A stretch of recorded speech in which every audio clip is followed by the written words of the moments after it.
अशफाक अहमद साहब फरमाते हैं कि प्रोफेसर गुलाम कादिर लिखते हैं कि मेरे मोहल्ले का एक लड़का कनाडा रिहाइश पजीर था। उसकी अरेंज मैरिज हुई थी, बचपन साथ गुजरा था, सो हम एक दूसरे को अच्छे से जानते थे। उसकी दो बेटियां और एक बेटा है। मुझे उसकी शादी के बारे में बिल्कुल कोई इल्म न था और ना ही मैं उसके बेबी बच्चों को जानता था। 15 साल के बाद वो अचानक मेरे घर आया।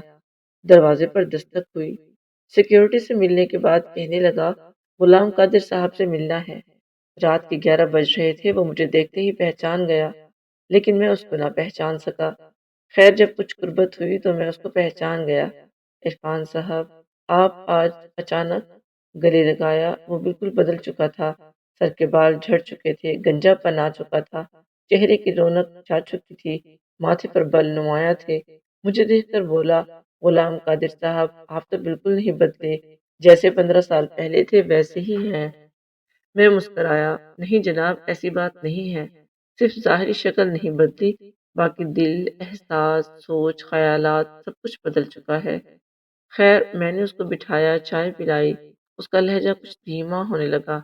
मेरी आंखों में देखकर बोला, गुलाम कादिर, मुझे गुनाह की माफ़ी मांगनी है। मैं दिल में सोचने लगा कि कौन से गुनाह की माफ़ी, ये किसकी बात कर रहा है।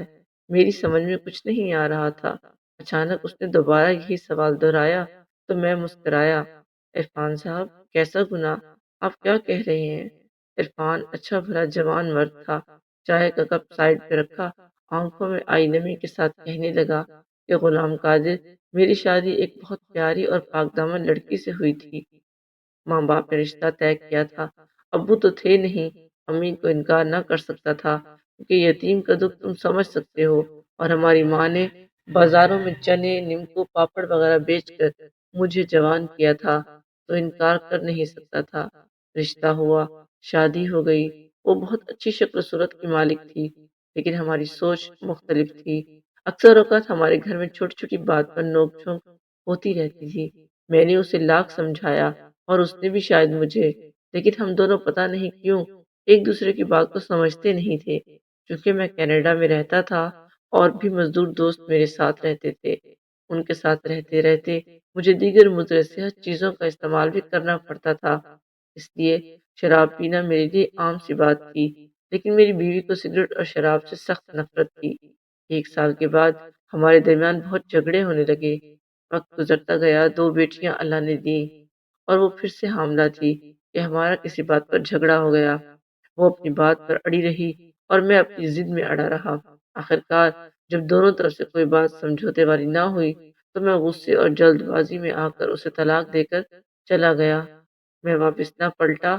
आज 10 साल गुजर गए हैं उसे छोड़े हुए, लेकिन मुझे अपने बच्चों की बहुत याद आती है, और जब उनकी याद मुझ पर हावी होती है तो मैं सांस लेना भी भूल जाता हूँ।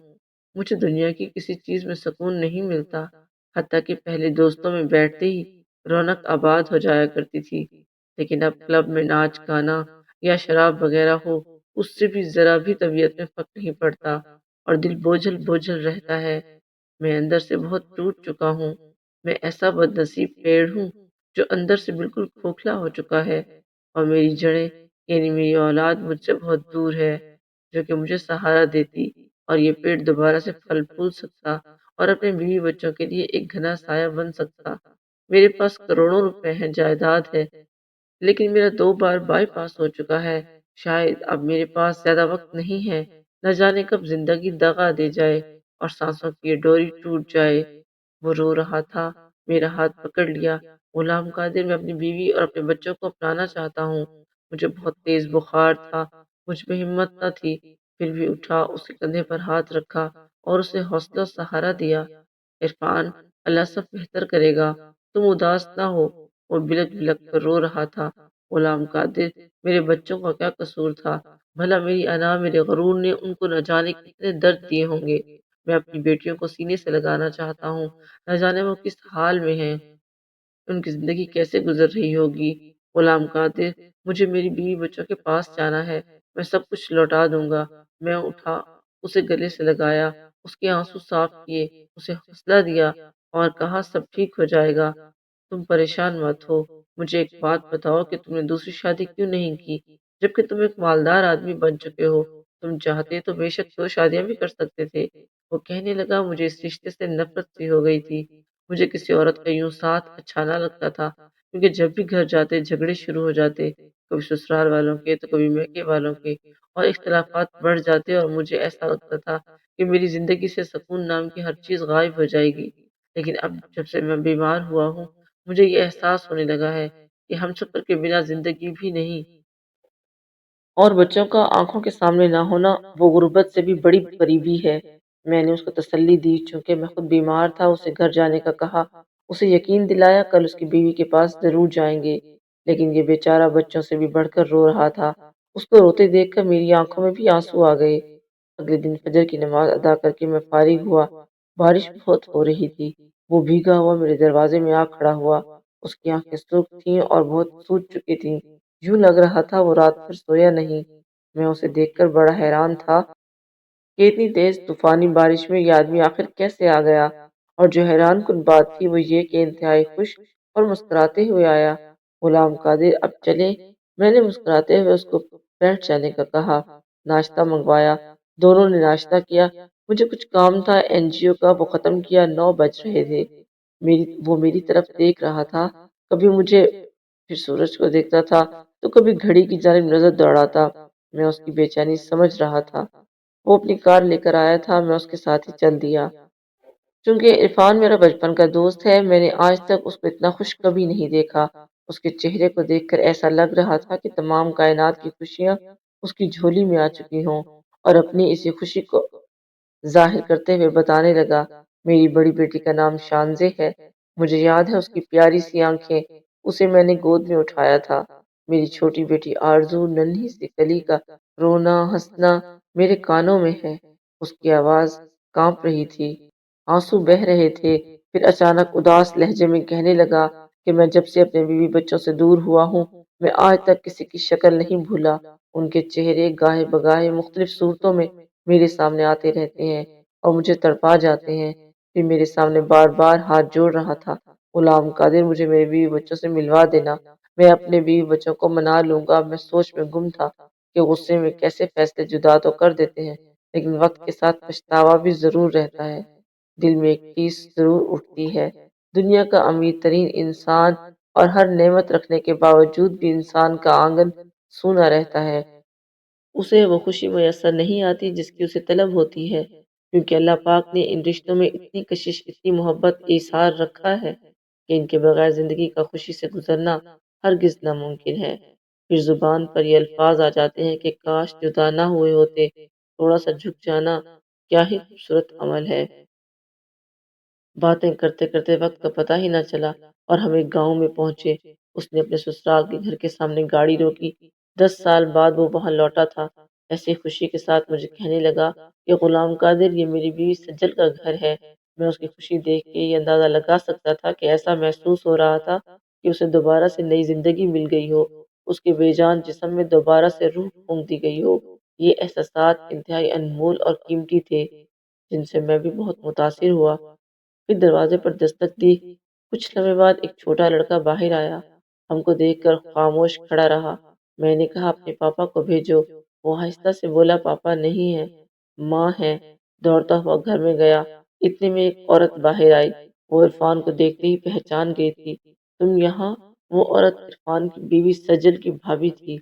इरफान रोने लगा। भाभी, सजल कहाँ है? भाभी गुस्सा करने लगी। हमने उसे समझाया, प्लीज़ गुस्सा ना करें। खैर मुख्तसर ये कि भाभी कहने लगी कि सज्जल के माँ-बाप मर चुके हैं। सज्जल और उसके बच्चों का बोझ हम उठा नहीं सकते थे। वो दूसरे मोहल्ले में किराए के घर में रहती है, अकेली बच्चों के साथ। ये सुनते ही इरफान दर्द से कराह उठा और कहने लगा कि मैंने उनको कितने दुख दिए हैं। अगर मैं आज यहाँ होता तो मेरे बीवी बच्चे यहाँ यूँ अकेले ना होते। उसकी आंखों से आंसू ऐसे निकल रहे थे जैसे कोई चश्मा फूट रहा हो। मैंने उसे हौसला दिया और फिर हम वहाँ चल दिए। वो कच्चा सा मकान, लकड़ी का दरवाज़ा, घर तो बराए नाम था, दस्तक क्या देते अंदर दाखिल हुए। गोरी चिट्टी सी बिल्कुल एक गुड़िया पुराने से कपड़े पहने नलके के पास बर्तन धो रही थी। दूसरी लड़की बगैर पाँव में जूतों के झाड़ू दे रही थी। इरफान देखते ही अपनी बेटियों को पहचान गया। آنکھوں میں آنسو تھے، زمین پر بیٹھ کے رونے لگا۔ وہ اتنی زور سے رو رہا تھا کہ محلے کے لوگ جمع ہو گئے۔ اپنی بیٹیوں کو اس حال میں دیکھ کر وہ تڑپ اٹھا۔ میری شانزیں، میری آرزو سینے سے لگا کر اتنا رویا کہ ہر آنکھ اشک بار ہو گئی۔ وہ بچیاں نہیں جانتی تھیں کہ یہ ان کا بابا ہے۔ وہ بیچاریاں ڈر گئی تھیں۔ میں نے پیار سے پوچھا، ماما کہاں ہیں؟ شانزیں آہستہ بولی، ماما اسکول گئی ہیں۔ میں نے پوچھا، اسکول کیا کرنے گئی ہیں؟ تو وہ انتہائی معصوم سی آواز میں بولی کہ سموسے بیچنے اور صفائی کرنے گئی ہیں۔ یہ سننا تھا کہ عرفان کے دکھ میں مزید اضافہ ہوا۔ اس کے آنسوؤں کی تعداد آسمان پر ستاروں سے بھی زیادہ ہو گئی تھی، جن کو سنبھالنا مشکل ہو چکا تھا۔ یہ کیفیت میں نے اپنی زندگی میں کبھی کسی انسان کی نہیں دیکھی تھی۔ لاچار، بے بس، خود پہ غصہ، زبان پہ شکوہ۔ میں اسے بڑے زور سے پکڑنے کی کوشش کر رہا تھا کہ کسی طرح اس کو اپنے گلے سے لگا سکوں، لیکن میں بے بس رہا اور کافی دیر بعد اسے چپ کرانے میں کامیاب ہوا۔ کافی ٹائم گزر چکا تھا کہ اچانک سجل ہاتھ میں کچھ برتن پکڑے آئی۔ پرانے سے کپڑے بیچاری کے تن پر تھے۔ اس کے ساتھ بری حالت میں اس کا چھوٹا بیٹا تھا۔ اس بچے نے صرف قمیض پہنی تھی، شلوار نہیں تھی۔